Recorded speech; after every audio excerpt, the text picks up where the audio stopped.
मी doctor Sandeep Mohite, director एव्ही मेडिलाईन. आपण सर्वांचं आजच्या या एव्ही मेडिलाईन आयोजित आणि एफडीसी स्पॉन्सर्ड वेबिनारमध्ये मनपूर्वक स्वागत करतो. आजचा आपला विषय आहे contemporary update on the therapy of recalcitrant dermatophytosis. Dermatology म्हणजे highly important and clinical relevant and rapidly advancing field आहे. आजच्या काळात त्वचा रोगातील नवीन अपडेट्स, एव्हिडन्स बेस्ड गाईडलाईन्स आणि प्रॅक्टिकल क्लिनिकल पर्स जाणून घेणे हे प्रत्येक जनरल प्रॅक्टिशनरसाठी अत्यंत आवश्यक झालेला आहे. म्हणून हा विषय आपल्या दैनंदिन प्रॅक्टिसमध्ये मोठ्या प्रमाणात येतो. म्हणून आजचा हा वेबिनार विशेष महत्वाचा आहे. एव्ही मेडिलाईन बद्दल सांगायचं तर एव्ही मेडिलाईन हा डॉक्टरांसाठी तयार केलेला प्युअरली अकॅडमिक प्लॅटफॉर्म आहे. 2017 पासून आम्ही सातत्याने शैक्षणिक उपक्रम राबवत आहोत. संपूर्ण महाराष्ट्रातील हजारो डॉक्टर्स आमच्याशी जोडले गेलेले आहेत. विविध विषयावरती एमिनंट फॅकल्टीच्या माध्यमातून अपडेट मिळाल्यामुळे डॉक्टरांना त्यांच्या क्लिनिकल प्रॅक्टिसमध्ये अपग्रेड होण्यास सतत मदत होत आहे. आजचा हा डर्मॅटॉलॉजी वेबिनार सुद्धा त्याच शैक्षणिक परंपरेचा एक महत्वाचा भाग आहे. आजचे म्हणजे पार्टिसिपंटना सांगू इच्छितो की आजचे प्रमुख वक्ते आहेत डॉक्टर डी.जी. सापळे सर.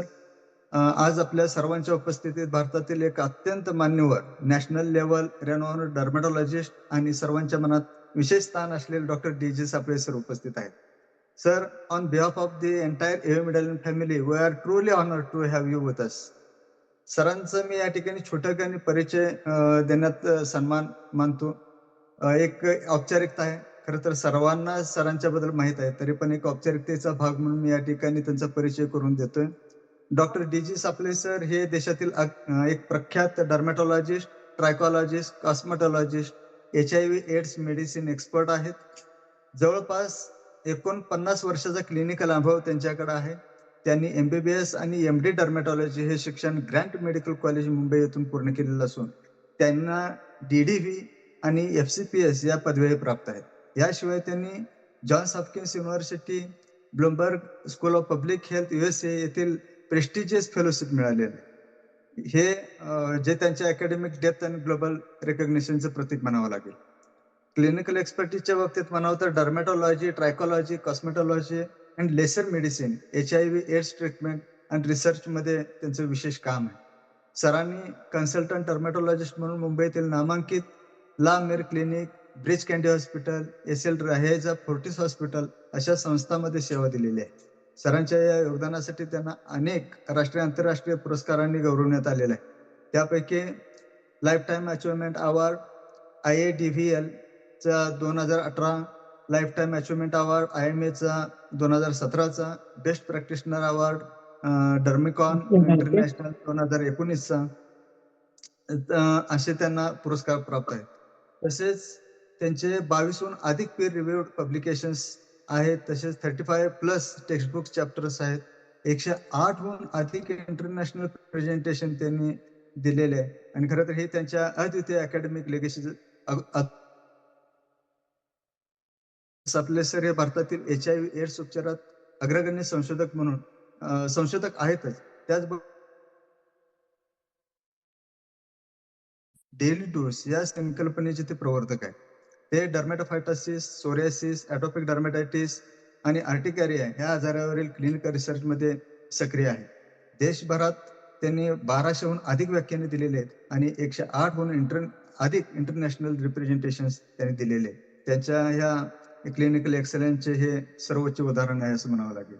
डिअर डॉक्टर्स, आज आपल्याला असे एमिनंट स्पीकर मिळत आहेत ज्यांच्याकडून dermatology updates, practical case based insights, GP friendly protocols आणि अनेक क्लिनिकल पर्स जाणून घेण्यासाठी सुवर्ण संधी आहे. ही माहिती आपल्याला दैनंदिन प्रॅक्टिसमध्ये नक्कीच अमूल्य ठरणार आहे, याबद्दल काही शंका नाही. सर, एव्ही मेडिलाईनच्या या प्लॅटफॉर्मवर आम्ही मनपूर्वक स्वागत करतो. तसेच FDC टीमचे मी स्वागत करतो. We are truly privileged to learn from you today.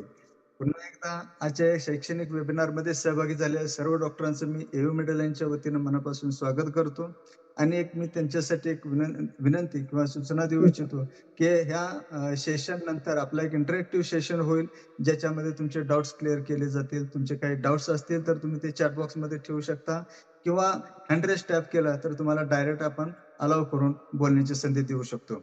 तर ह्या आजच्या या गोल्डन ऑपॉर्च्युनिटीज आपण या ठिकाणी निश्चित फायदा करून घेऊया आणि अतिशय छान सेशन होईल, मला अशी आशा आहे. तर आता मी विनंती करतो की आदरणीय डॉक्टर डी.जे. सपले सर यांनी आजच्या शैक्षणिक सत्राची सुरुवात करावी. Sir, the virtual doctor Mohite, AV Medline, I must thank you people for giving me this opportunity to share my clinical experience how to manage recalcitrant dermatophytosis. 5 वर्षापूर्वी म्हणजे गेले साधारणतः 3 वर्ष I was in the research, a clinical research of HIV and AIDS. पण मग 5 वर्षापूर्वी आता HIV आणि AIDS सगळं कंट्रोलमध्ये आलंय. तर आता नवीन सब्जेक्ट काय, तर एपिडेमिक्स ऑफ डर्मॅटोफायटोसिस. सगळे आमचे डर्मॅटॉलॉजिस्ट ऑल ओव्हर इंडिया सगळे म्हणायचे, सर रेजिस्टन्स अँड रेजिस्टन्स. हे सगळ्यांकडून मी ऐकायला लागलो. तर म्हटलं आता HIV मध्ये भरपूर रिसर्च झालंय, आता आपल्याला अशा गोष्टीत रिसर्च करायला पाहिजे की ज्या गोष्टीची गरज आहे.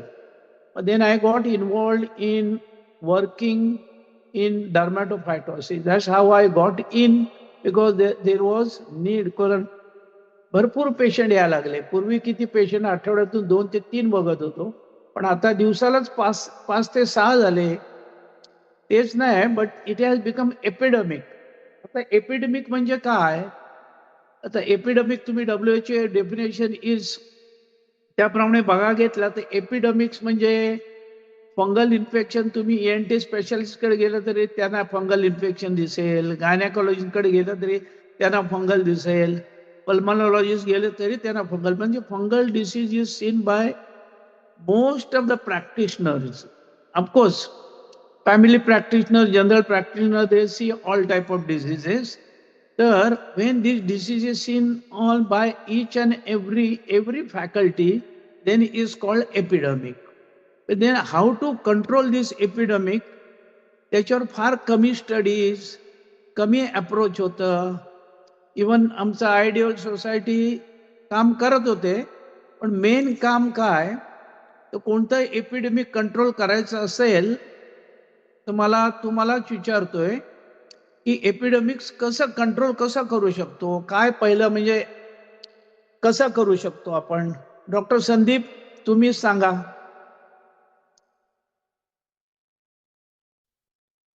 विचारतो तर आपल्याला कोणतंही एपिडेमिक्स कंट्रोल करायचं असेल तर 70% ऑफ द पेशंट आपण ट्रीट करायला पाहिजे. जर आपण ट्रीट केले नाही तर कोणतेही एपिडेमिक्स कंट्रोल मध्ये येणार नाही.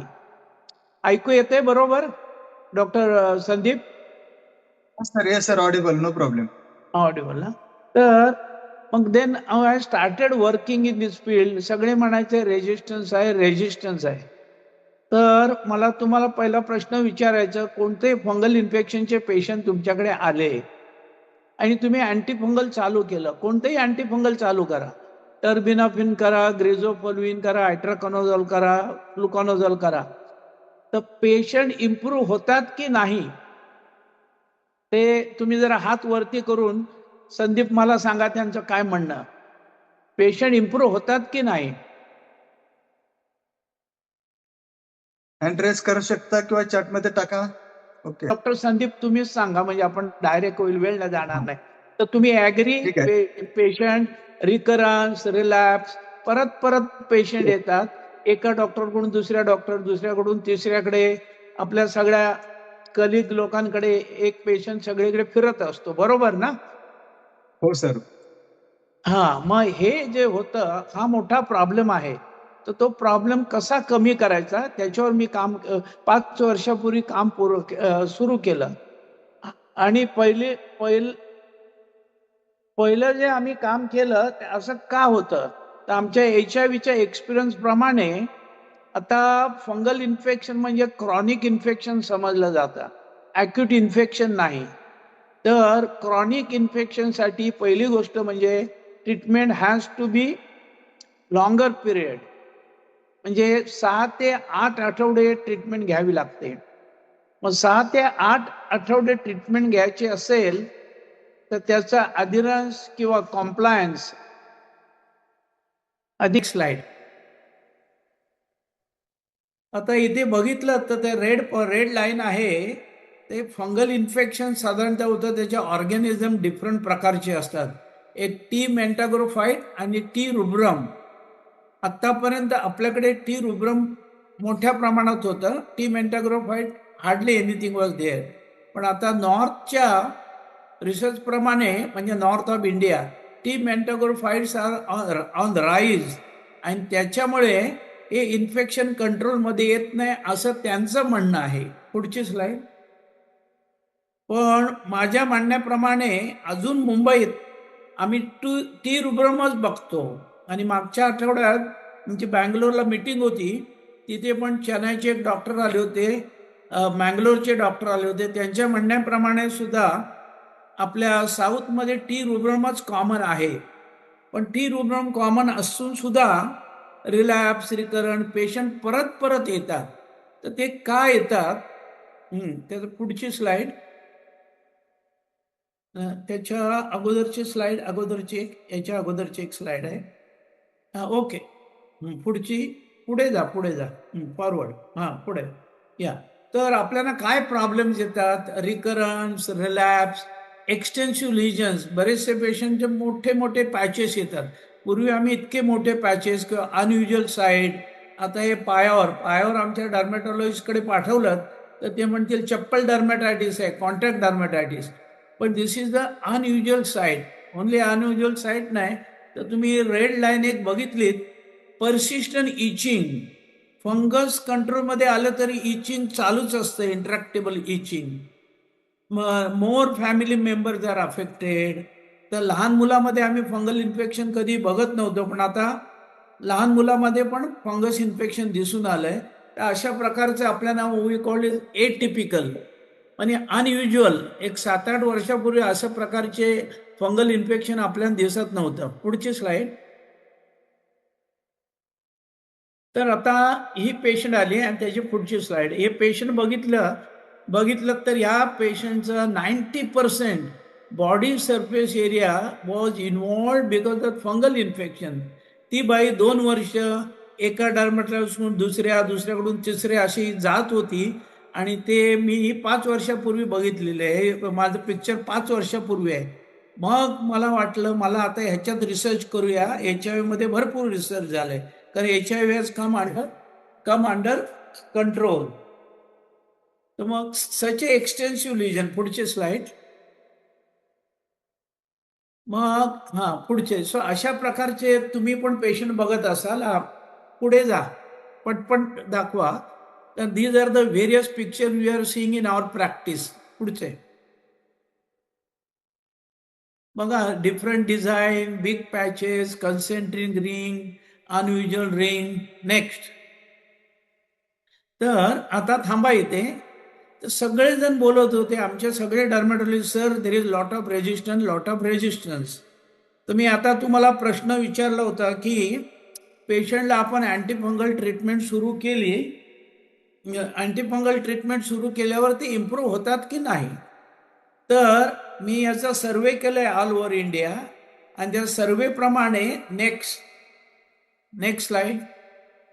हे सर्वे केलं. त्याच्या पुढची स्लाइड. तर मोर दॅन 80% बोलले आम्ही कधी सुरुवात केलं अँटीफंगल की patient start responding, patient start improving. त्याचा अर्थ काय? रेजिस्टन्स नाही. रेजिस्टन्सची डेफिनेशन म्हणजे काय? आता MDR TB, रेजिस्टंट TB म्हणजे काय? तर रिफॉर्मपेशन 450च्या ऐवजी तुम्ही 1000 मिलीग्राम दिलं तरी patient is not going to respond. That is resistance. You agree with me doctor Sandeep? Yes sir. मग आता 80%चे लोक काय म्हणतात, आम्ही अँटीफंगल सुरू केलं की patient start improving initially. Correct. मग so this is not resistance. तर मी हे पहिलं रिसर्च सगळ्या आपल्या देशात सांगितलं की हे रेजिस्टन्स नाही आहे. मग हे काय आहे? Next slide. तर याला बोलतात clinical failure. This is not resistance, clinical failure. मग पेशंट थोडं सुरुवातीला बरं होतं, नंतर परत येतात, मध्ये बरे होतात, परत येतात. Is called clinical failure. तर हे क्लिनिकल फेल्युअर का होतं? Next slide. तर काय पेशंट जबाबदार आहेत, फार्मास्युटिकल जबाबदार आहेत आणि आपण डॉक्टर जबाबदार आहात. तर याच्यात पेशंटचा फॅक्टर म्हणजे पेशंटकडे इनफ पैसे नसतात औषधं घ्यायला, ते एक. आणि औषधं म्हणजे फार्मास्युटिकलचं बघितलं तर ड्रग ड्रग इंटरॅक्शन. आता बरेचसे patient they are taking multi pharmacy, diabetes, blood pressure, kidney problem, liver problem. And if you are using drug like itraconazole, which has lot of drug drug interaction, त्याचे side effect होऊ शकतात. पण महत्वाचं म्हणजे last column बघितलं तिथे lack of counselling, की आपल्या डॉक्टर लोकांकडे पेशंटशी बोलायला वेळ नाही, पेशंट काय बोलतात त्याचं ऐकायला पण वेळ नाही आपल्याकडे. That is the main cause. That is my first research about 4 years before and I publish that. पुढची स्लाइड. तर हे का होतं? तर हे का होतं ॲदिरन्स म्हणजे पेशंट रेग्युलर औषधं का घेत नाही? मग पोअर ॲदिरन्स. मग मी इंटरनॅशनल लिटरेचर बघितलं, ते पण म्हणतात पोअर ॲदिरन्स. पेशंटने जर रेग्युलर औषधं घेतली नाही ते इन्फेक्शन परत परत होणार आहे. Next slide. Next slide. Next मग. आणि दुसरं म्हणजे इंटरप्शन थेरपी. आता MDR TB का झालं माहिती आहे? एक 15 वर्ष गव्हर्नमेंटने डॉट थेरपी सुरू केली. डॉट थेरपी म्हणजे काय? Alternate day. मग any chronic infection you need daily therapy. पहिलं तर डेली थेरपी देऊन सुद्धा 7 पैकी 5 दिवस पण घेत नाही. मग ऑल्टरनेट दिल्यावर किती दिवस घेणार आहेत? तर मग interruption therapy is another cause of clinical failure or resistance. Next slide. तर compliance adherence is the most important part. आणि पेशंट कधी रेग्युलर औषधं घेतील? आपण त्यांना समजावून सांगितलं, त्यांना वेळ दिला, त्यांचं ऐकले, त्यांचे प्रॉब्लेम काय आहेत ते बघितले.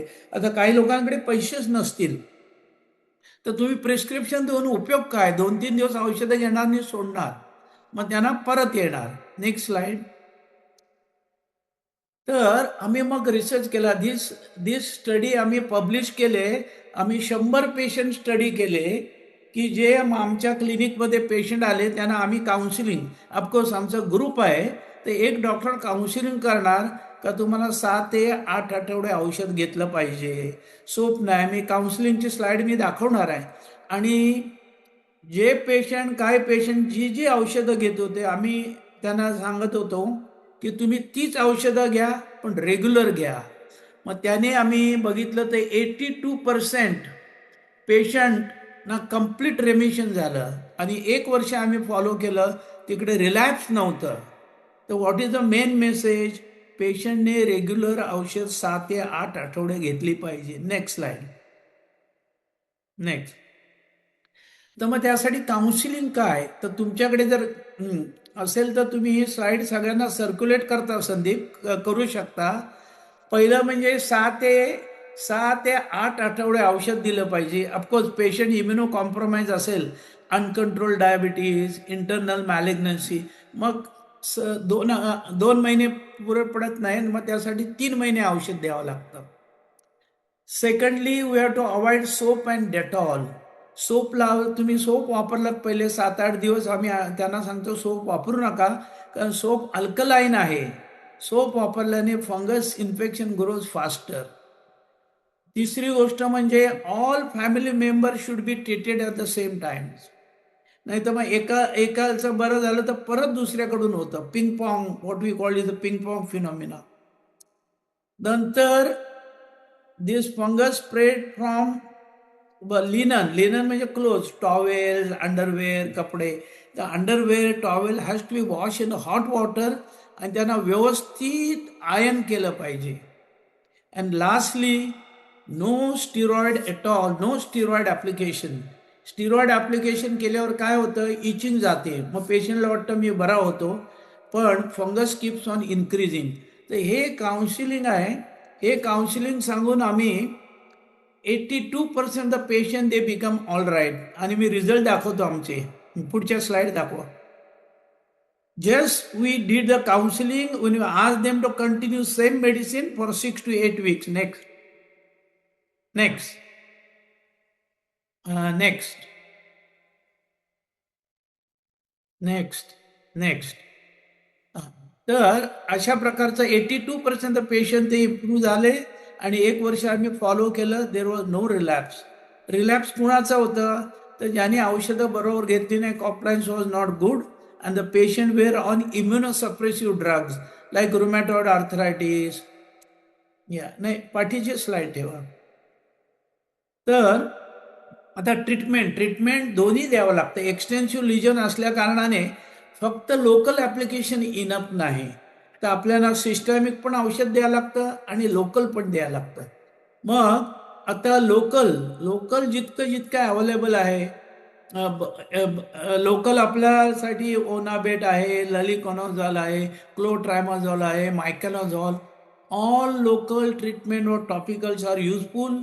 तुम्ही कोणतंही वापरा तरी it will work, but what is important is systemic treatment. Next slide.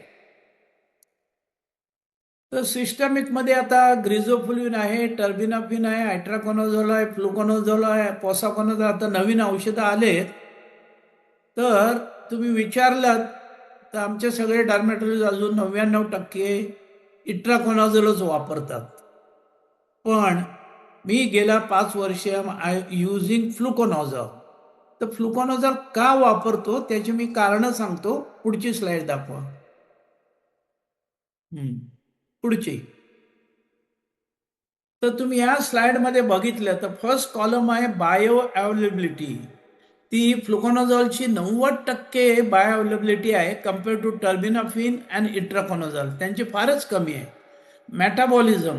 Metabolism फ्लुकोनाझोलचं फार मिनिमल आहे. Tissue penetration, fluconazole can penetrate any tissue. Then efficacy, फ्लुकोनाझोलची 83% एफिकसी आहे compared to other 2 drug. Safety, fluconazole is very safe. Cost, एकदम कमी cost असेल तर fluconazole, because everybody can afford fluconazole. Dosing दिवसातून एकदा. Drug interaction minimal. Resistance hardly anything. तर हे सगळं कॅरेक्टरिस्टिक्स बघितलं तर फ्लुकोनाझोल स्कोर ओव्हर टर्बिनाफिन अँड ॲट्राकोनाझोल. आणि हे लिटरेचर बघितल्यानंतर I started using फ्लुकोनाझोल. Next.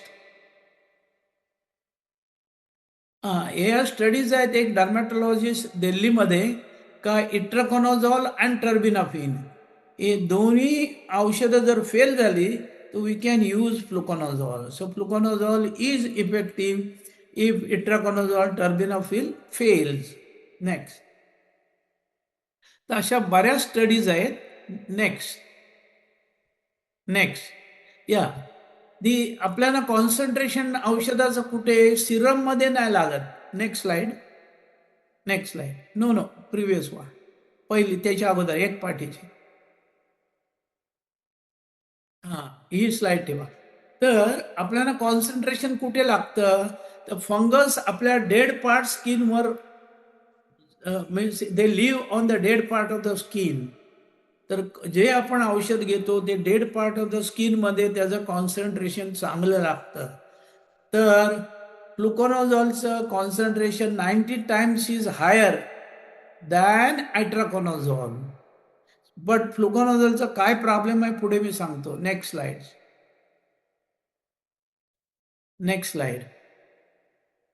Next. तर या समरीची स्लाइड ठेवा. एक पाठी. तर आता बघितलं तर समरी म्हणजे absorption is 90%. There is no general restriction का फ्लुकोनाझोल बिफोर फूड घ्या, आफ्टर फूड घ्या. कार्डियक प्रॉब्लेम आहे, hepatic problem, all conditions we can give fluconazole. It is very effective 86%. त्याचं concentration about 40 times in the stratum corneum. is very safe, minimal drug interaction. So that's why I feel we should use fluconazole. Next slide. आता for example dilemma in treating Taenia. पुढची slide. आता हा patient बघितलं त्याचा cardiac हे undergone cardiac bypass, but आता extensive Taenia आलंय बॉडीमध्ये. पण नेक्स्ट स्लाइड. मग how we are going to treat this patient is on anti-diabetic, anti-hypertensive, antipsychotic, ecosporin, blood thinner, everything is taking many tablets. तर मग which antifungal you will give? Of course आमच्या डर्मॅटॉलॉजिस्टना विचारलं तर ते म्हणतील terbinafine. But terbinafine and antipsychotic drugs cannot go together. There is a drug-drug interaction. So terbinafine cannot be given. Otherwise, terbinafine is a good drug, but is not effective. Itraconazole should not be given at all. So drug of choice is fluconazole. Next slide. हे psychiatric ड्रगचं दाखवलंय की terbinafine has got drug interaction with antipsychotic drug, so it should not be given. Next. But fluconazole, we given this fluconazole, patient become all right. Next. This is another patient, pediatric cases. Pediatric cases, when they come with the tinea, which systemic drugs you would like to give? Next slide. Next slide.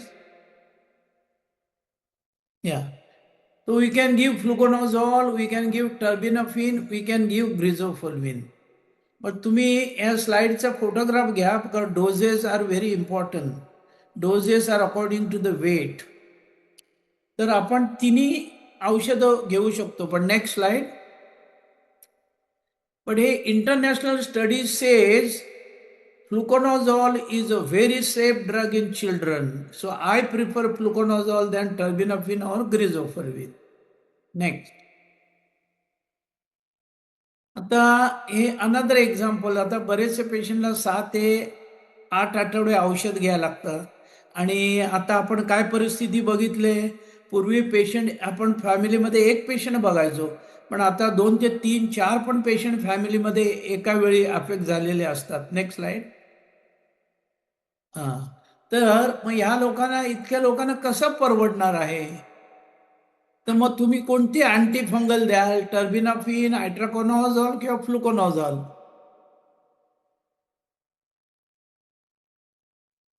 तर आपण स्वस्तच द्यायला पाहिजे ना पेशंटला, affording.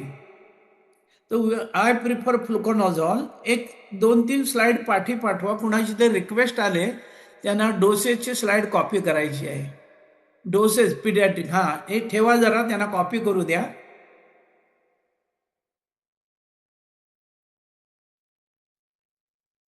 आता पुढे जा.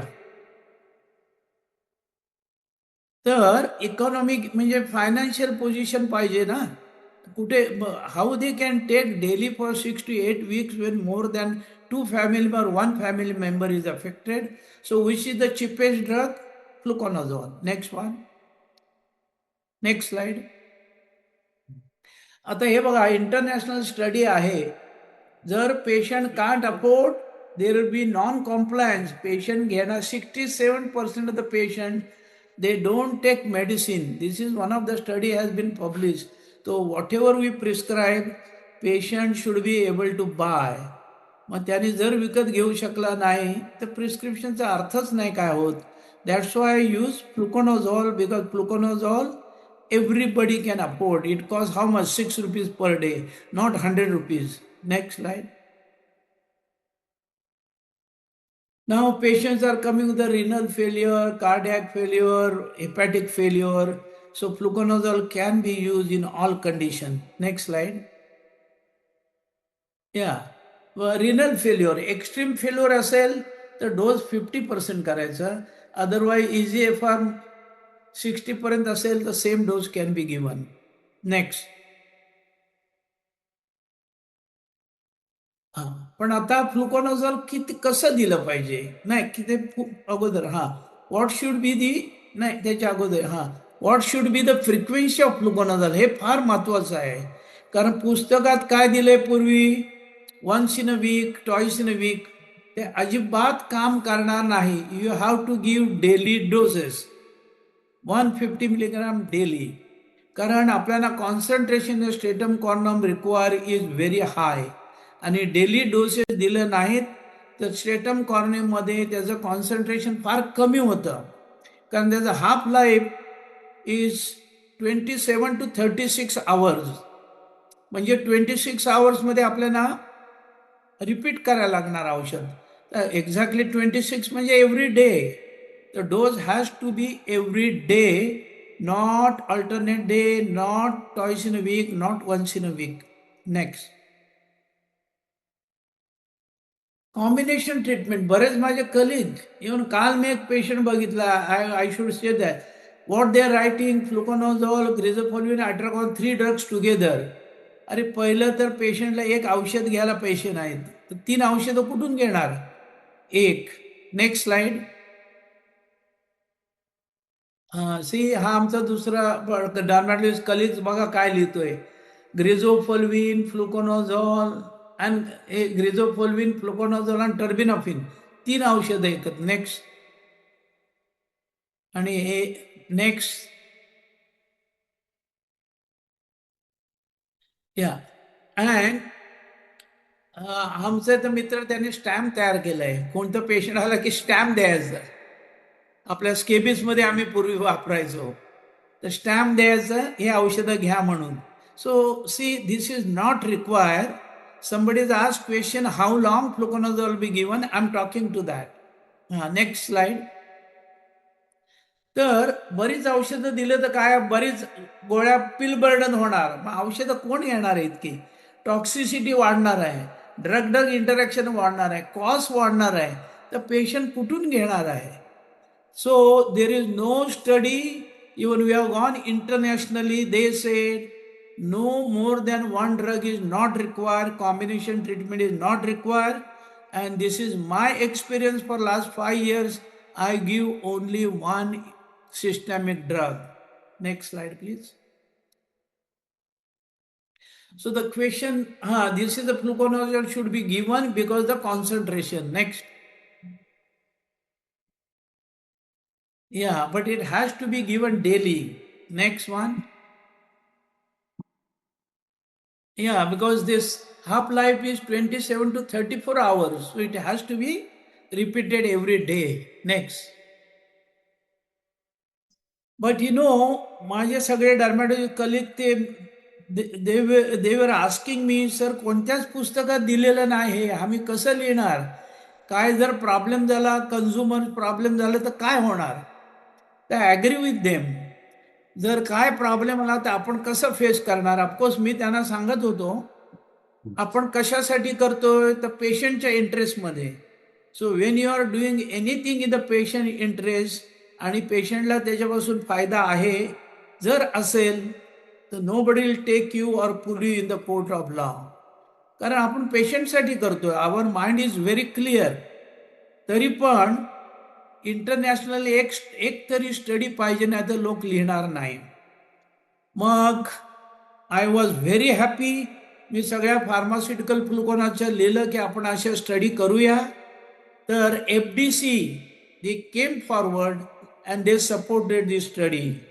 So I am again thanking FDC for supporting, not supporting just my research, but this has created very good effect. I'll tell you how this has been useful. Next one. मग इथे आम्ही काय केलं, fluconazole 150 milligram daily we gave for 8 weeks, म्हणजे 2 महिने. Next. आणि ह्या स्टडीमध्ये आम्ही काय केलं, पहिली गोष्ट हे टिनियामध्ये आम्ही यूज केलं. दुसरी गोष्ट 6 to 8 weeks. तिसरी गोष्ट बेसिक टेस्ट करून घेतल्या. पुढची स्लाइड. पुढची स्लाइड. या exclusion and inclusion criteria. Next one. Next one. Next one. Next one. Next one. So we have taken 107 patients, but only 88 patients were considered for clinical trial, others were excluded. Next patient. Next. आणि या 88 पैकी next. आता 88 पैकी जर patient बघितले तुम्ही, तर most of the patient दे वर mix. as any age. Next one. आणि हे फार इम्पॉर्टंट होतं. क्लिनिकल ट्रायलचं डिझाईन केलं तेव्हा डिझाईन करताना त्यांनी आम्हाला सांगितलं होतं कोमॉर्बिडिटीचे पेशंट आम्ही घेणार नाही. मी म्हणालो this is the first trial in the world. माझ्याकडे जसा पेशंट येईल तो डायबिटीसचा असेल, हायपरटेन्शनचा असेल, थायरॉइड प्रॉब्लेम असेल, ॲलर्जिक असेल, तरी मी त्या पेशंटला इन्क्लूड करणार आहे. नाहीतर कोणतेही क्लिनिकल ट्रायल बघितलं तर तुम्हाला exclusion, all this patient will be excluded. But in my study we are included this patient and we saw the result. Next one. आता इथे तुम्ही बघितलं तर बोथ म्हणजे टीनिया, क्रुरिस, कॉर्पोरिस आम्ही एक्सटेन्सिव्ह लिजन्स घेतले. बरेचसे क्लिनिकल ट्रायल त्यात 1-2 स्मॉल लिजन्सचे घेतलेत. आम्ही एक्सटेन्सिव्ह लिजन्सचे पेशंट घेतलेत. Next. Next, my itching, scalings disappear in almost 98%. Next one. Itching, erythema. Next one. Next one. Next one. Mycological cure in 97. So we had 97% clinical cure. Mycological cure was 100%. Next one. But the question is, everybody was asking, sir, giving fluconazole 150 milligram daily for 6 to 8 weeks will have any side effects or not? So we have done this study, and from not only this study, I being a HIV clinician, आम्ही तिथे 1200 milligram of fluconazole we give IV for 3 weeks, followed by 400 milligram for 9 months to 1 year. And we have we know that it is very quite safe. पण आम्ही या स्टडीमध्ये CBC, LFT आणि Serum creatine 3 baseline केलं, 3 महिन्यांनी केलं, 6 महिन्यांनी केलं आणि 1 वर्षाने केलं. आणि we found there was no side effects or adverse effects on bone marrow, liver or renal toxicity. So it's a very safe drug. Next one. So none of the patient develop any significant adverse effect. Next one. Next one. So in conclusion, fluconazole is very effective, is quite safe, and there is hardly any side effects. Next one. So that's how I'm using fluconazole for last 5 years, and my 90% of the patient who comes with the tinea, they are on fluconazole and they are doing very well. Doctor Sandeep वेळ असेल तर मग पुढचं एक 5 मिनिटं मी cases दाखवतो. हो sir, no problem, continue please. Okay. कुणीतरी विचारलंय what about pregnancy? That is a very good question. Fluconazole is contraindicated in pregnancy. Drug of choice during pregnancy is terbinafine, but still they say terbinafine use 2nd and 3rd trimester. 1st trimester only local application even the lesions are extensive. So 1st trimester not to use any systemic drugs, use local application. And if you want to use 2nd and 3rd trimester, you can use terbinafine. So that somebody asked question. Yeah. So now this is the patient. Show me one more slide. Yeah. Yeah. I think I'm coming to that. Lactating mother, the best systemic drug is fluconazole. Internationally, there are trials and they say the fluconazole is the safest drug in children, in lactating mothers. Okay. So this is the patient. If you see, lesions भरपूर आहेत, म्हणजे groin मध्ये आहेत, perianal मध्ये आहेत, submammary region, abdomen. So we started this patient on fluconazole 150 milligram daily. Next slide. Next slide. 15 दिवसात बघितलं तर कीप दॅट ओनली. पाठीमागची एक हा तर सगळं गेलेलं आहे. Patient became all right. So next slide. पण 1 महिन्याने बघितलं देर इज रिकरन्स. बघा परत ते आलं. तर का परत आलं असेल? संदीप तुम्ही सांगा, कारण बाकीचं I am not able to, किंवा they can write on the chat box. हे का परत आलं असेल? याचं उत्तर डिस्कंटिन्यू तुम्हाला ट्रीटमेंट. माझ्या लेक्चरमध्ये दिलेलं आहे सुरुवातीला. का परत आलं असेल?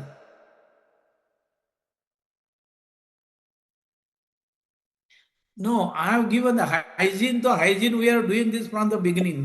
So then patient should, this infection should be common in only the low social act, but it is common in everybody. Discontinue treatment. Yes, absolutely right. The common cause is adherence. Patient regular औषध घेत नाही. ही patient आमच्या तिथे आले discontinue. Correct, regular औषध घेत नाही. आल्यानंतर आम्ही आमचं ग्रुप 8 डॉक्टर आहेत, बाकीचे सगळे डॉक्टर म्हणाले सर ही पेशंट रेग्युलर औषध घेते. त्या पेशंटला मी बोलवले माझ्या रूममध्ये, समजावून सांगितलं. म्हटलं हे बघा, मी काय प्रश्न विचारतो त्याचं उत्तर व्यवस्थित दिलं तर तुम्ही व्यवस्थित होणार. तर विचारल्यावर म्हटलं तुम्ही काय औषधं घेता काय बरोबर? घेतो नाही. म्हटलं खरं सांगा. तर म्हणाले डॉक्टर आमच्या घरी आम्ही 3 माणसं आहोत, मी, माझा मुलगा आणि माझी सून.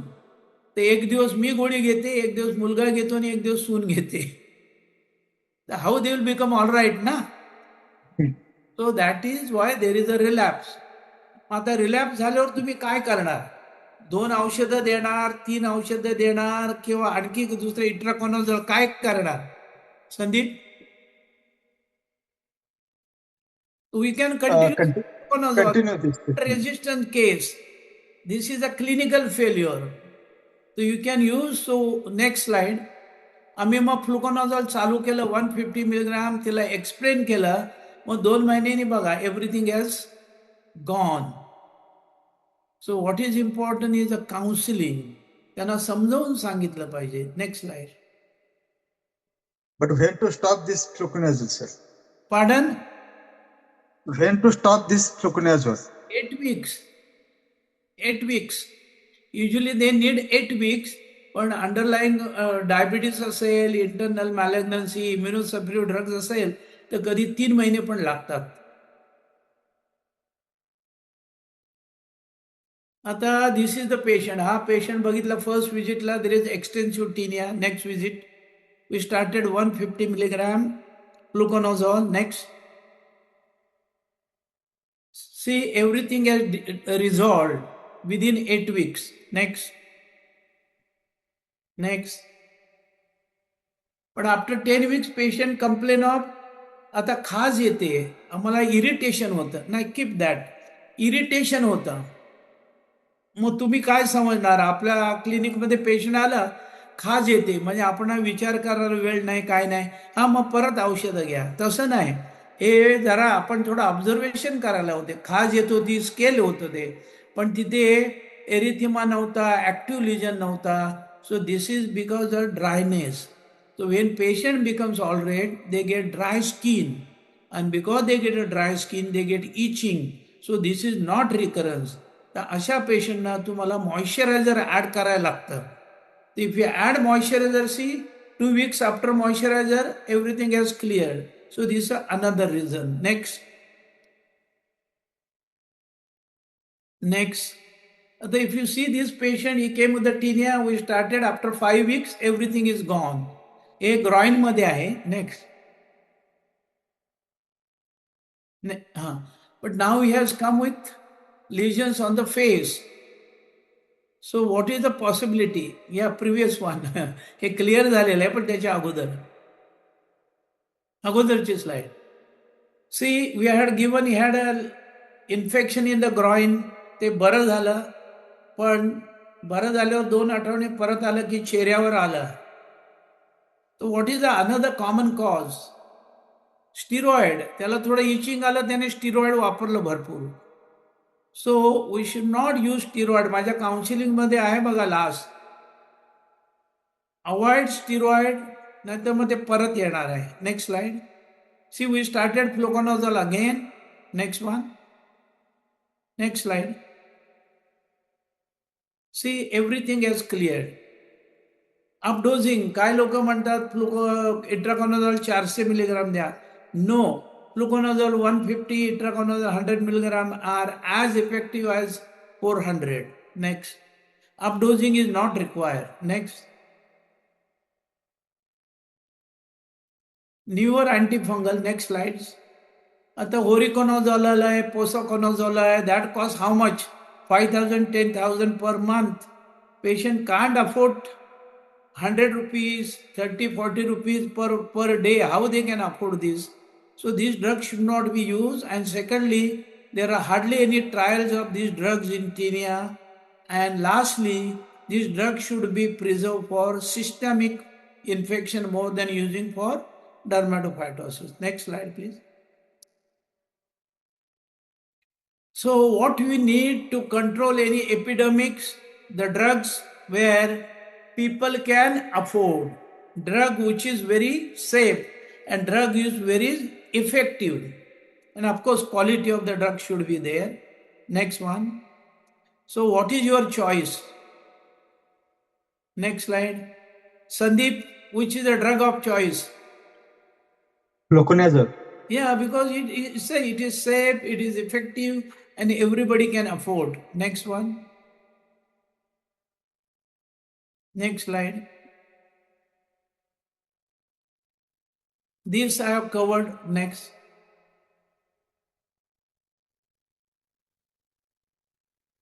So fluconazole is a drug in tinea. Option for masses means for everybody, but next, but daily doses. Yeah, keep that slide one previous.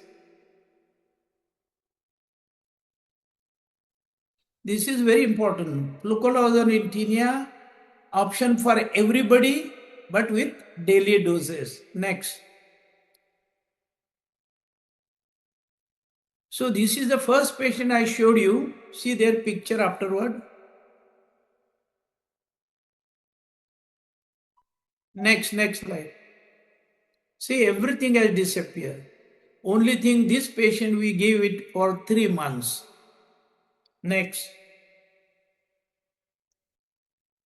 I think before I'm closing for the questionnaire, I've come out with the book, handbook and atlas of regional clinical dermatology. आणि हे first पुस्तक dermatology में असं आहे की त्याच्यात फक्त Indian experience आहे. Secondly, presentation is according to the patient presentation, is not disease wise. For example, patient come with the rash on the face. You will get everything. The chapter is on face. Lesions on the scalp. The chapter is in the scalp. Lesion on the palm. So this book is very useful in your day-to-day practice. And I don't think the cost they were saying 7,000 to 8,000, but I asked them to reduce in Amazon some 2,000. So if people are interested, you can take this slides, copy that link, and you can go and you can buy. I'll tell you, with this book, you will be able to diagnose and treat 50% of the dermatological conditions. Next slide. Yeah. Sir, obese patient मध्ये dose कॅल्क्युलेशनचं कसं विचारतो? कोणत्या patient मध्ये? OBCs patient असेल तर. Covid ना? OBCs overweight आहे. Yes, that's good. See, they say the patient is obese, the dose has to be according to the weight.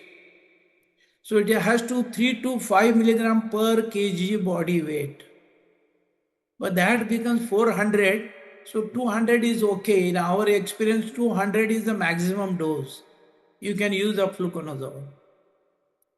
That's a good question, yeah. I think pregnant...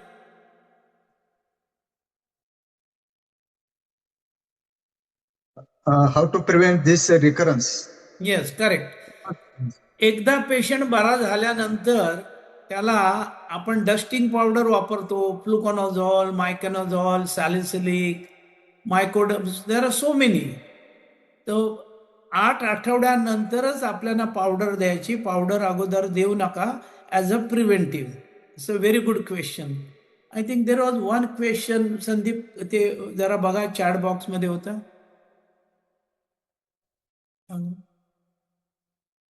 फ्लुकोनाझोल आणि antifungal ointments ल्युलिकॉनाझोल एका वेळेला वापरायचं का, असं त्यांचा प्रश्न आहे. हां, मग ते सुरुवातीला मी सांगितलं, एक्सटेन्सिव्ह लिजन असेल तेव्हा सिस्टमिक आणि लोकल दोन्ही वापरायला पाहिजे. फक्त सिस्टमिक उपयोगाला येणार नाही आणि फक्त लोकल पण उपयोगाला येणार नाही.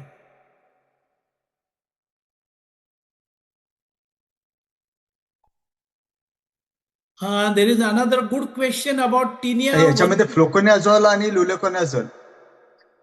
फ्लुकोनाझोल आणि laliconazole. Yes, correct. See, combination can be Luliconazole. used of the same or can be used other formula also. You can use fluconazole and miconazole. You can use fluconazole and cotrimazole. You can use it, no problem. Another question is antifungal soap. Antifungal soap and the dusting powder, त्याच्यात concentration औषधाचं फार कमी होतं. So that is used for the prevention. एकदा patient बरा झाल्यावर तुम्ही प्रिव्हेंटसाठी वापरू शकता, not for the treatment. Dusting powder of fluconazole usually given for 6 months. ते नेपाळमधल्या एका डर्मॅटॉलॉजिस्टने ट्रायल केलंय, but they said give for 6 months. बरेच क्वेश्चन आले, चांगलं आहे, very good. I am very happy.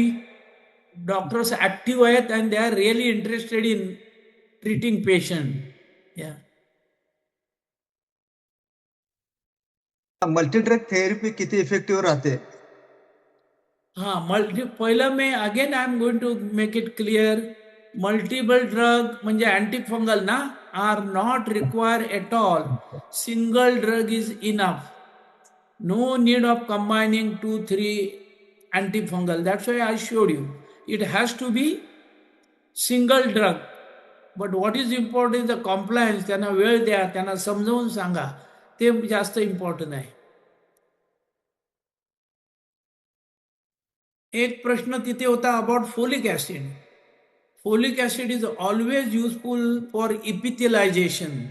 So whenever the lesions are extensive, definitely folic acid will be useful. You can give. एका डॉक्टरने प्रश्न विचारलेला आहे की पेशंट डायबिटिक आहे, त्याला डायबिटिक प्रेपोसायटिस आहे, रिकरंट आहे. तर आता common cause of diabetic preposthitis is candida infection. जर डायबिटीस कंट्रोलमध्ये नसेल तर. Very good question. नेक्स्ट. तर मिक्स्ड इन्फेक्शन असेल तर अशामध्ये ते मिक्स इन्फेक्शन रेअरली असतं, तर मग त्यासाठी antifungal you can combine with antibiotic like T bact ointment, mupirocin ointment तुम्ही वापरू शकता.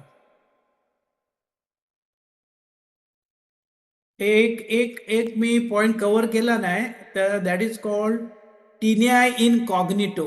कधी कधी स्टिरॉइड लावल्यानंतर ते इन्फेक्शन टिनियाचं it modified this presentation. That is called tinea incognito. So that's very difficult to diagnose. पण त्यासाठी KOH माउंट करायला लागतं. आणि आता काय झालंय, there are other conditions, they are over diagnosis of tinea. ते आता कधी कधी असं होतं, but that leave it to dermatologist. ते जरा डर्मॅटॉलॉजिस्टकडे पाठवा. ओके सर, टिनिया व्हर्सिक्युलर बद्दल जरा विचारतायत. आता टिनिया व्हर्सिक्युलरचा फर्स्ट प्रिन्सिपल, लोक काय येतात, त्यांना त्रास होतो म्हणून येत नाही, सफेद दाग आहेत अंगावर म्हणून ते येतात. तर टिनिया व्हर्सिक्युलरसाठी fluconazole has to be given daily for 2 weeks. After that 300 milligram once in a week to complete 6 months. So treatment has to be 6 months. तोपर्यंत त्यांना रिपिगमेंटेशन येणार नाही. आणि with local laliconazole, whatever you want, you can give local lotion plus fluconazole first 14 days daily, then 300 milligram once in a week to complete 3 months. Seborrheic dermatitis is also one of the causative organs of Pityrosporum ovale, where fluconazole is required. We give daily for 9 to 14 days.